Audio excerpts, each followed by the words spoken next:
My stepson's unexpected response when he noticed my melons was quite surprising. A true story of his shocking reaction to my melons. On that blistering summer afternoon, the house exuded an unusual stillness. In the kitchen, I found myself chopping fruits for a refreshing salad, attempting to keep my thoughts engaged. My husband was away, as always, engrossed in work that required more of his attention than our family did. I had become accustomed to the extended hours and the solitude that accompanied them, yet today carried a distinct feeling. Jason, my 21-year-old stepson, strolled into the kitchen without warning. His presence was effortlessly relaxed, brimming with a vibrant energy that illuminated the space. Throughout the years, I had developed a deep affection for him, considering him a member of my family. However, recently, I had observed nuanced shifts in his demeanor towards me, and it was increasingly difficult to overlook. "Hello, do you require any assistance?" he inquired, his tone relaxed but tinged with a hint of hesitation. He cast a quick look at the fruits I was slicing, then turned his attention to me, his gaze lingering for a fleeting moment longer than necessary. I offered him a knife with a smile. "Absolutely. Begin with the cantaloupe." He nodded and stepped closer, positioning himself next to me as he clumsily started to slice. At first, his hands remained steady, but as time went on, I began to observe a subtle tremor in his grip. At one moment, our hands grazed as I reached for a bowl, and he paused for an instant before retracting swiftly, murmuring an apology. "It's all good," I remarked casually, feigning ignorance of the tension in the air. Yet, deep down, I couldn't dismiss the increasing consciousness of his presence. While we toiled away, I noticed him sneaking looks in my direction, his gaze quickly averting whenever I faced him. It was delicate, nearly undetectable, yet undeniably present, a pause. A tension I had not experienced previously. The space abruptly seemed more confined, the atmosphere heavier. "It seems we're ready," I remarked, shattering the stillness as I placed the completed salad onto the counter. Jason nodded, his cheeks tinged with a hint of color, as though he were caught in a moment of unspoken embarrassment. He hesitated for a moment longer than required before murmuring something about needing to make a phone call, and exiting the room. I stood there, solitary, gazing at the vacant doorway, revisiting the exchange in my thoughts. I reassured myself that it was merely a fleeting instance. Jason was youthful, likely reserved or anxious about something not connected. Yet, beneath the surface, I was aware of the truth.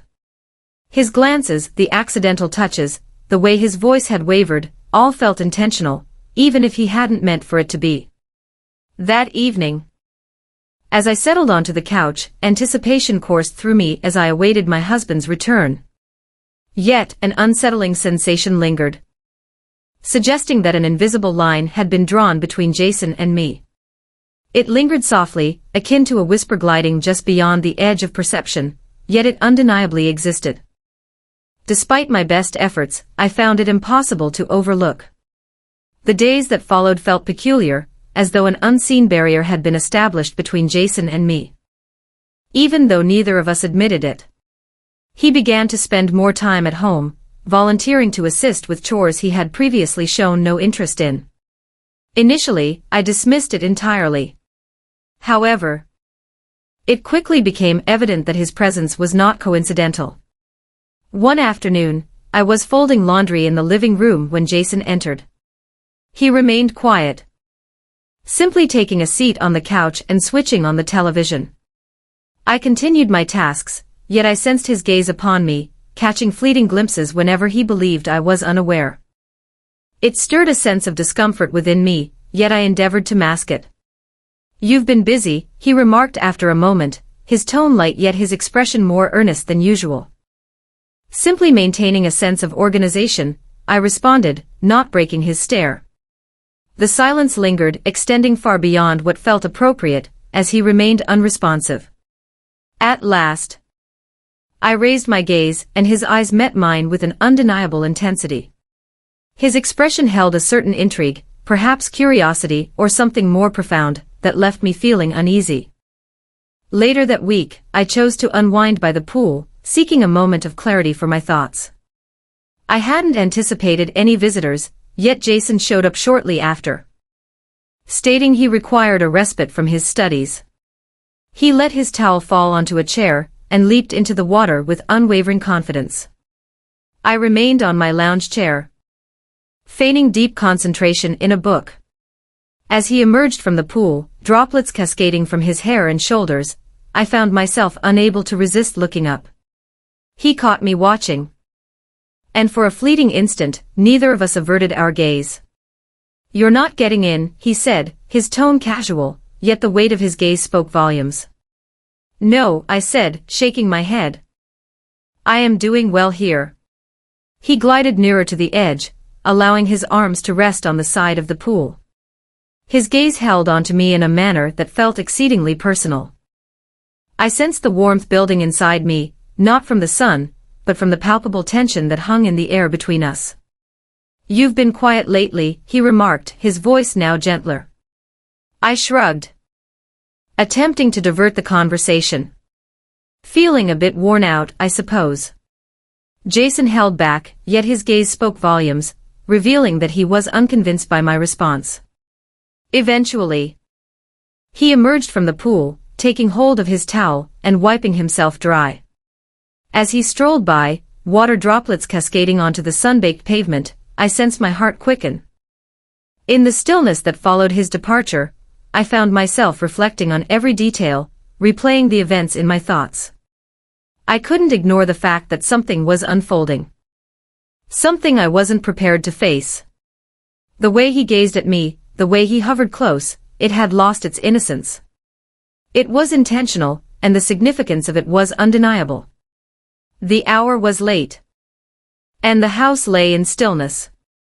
I ventured into the kitchen for a glass of water, seeking to refresh my thoughts.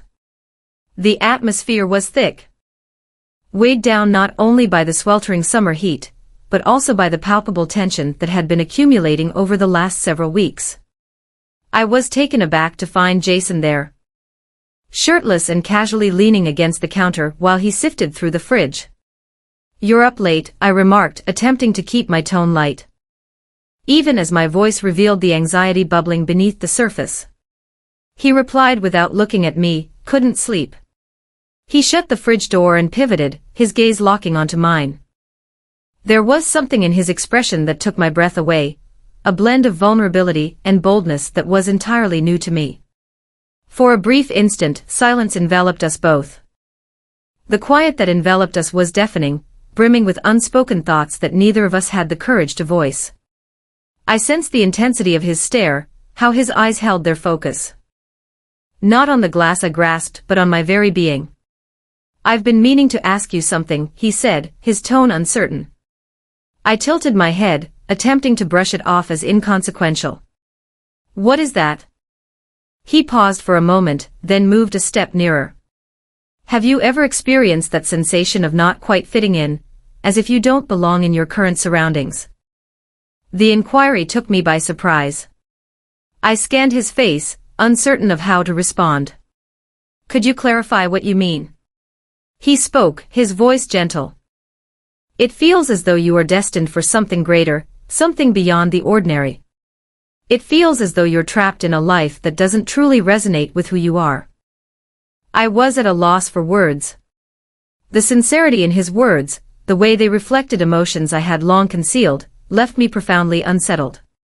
Before I could formulate a response, he moved in closer, so near that I could sense the warmth radiating from him. "Jason," I began, but he interrupted me.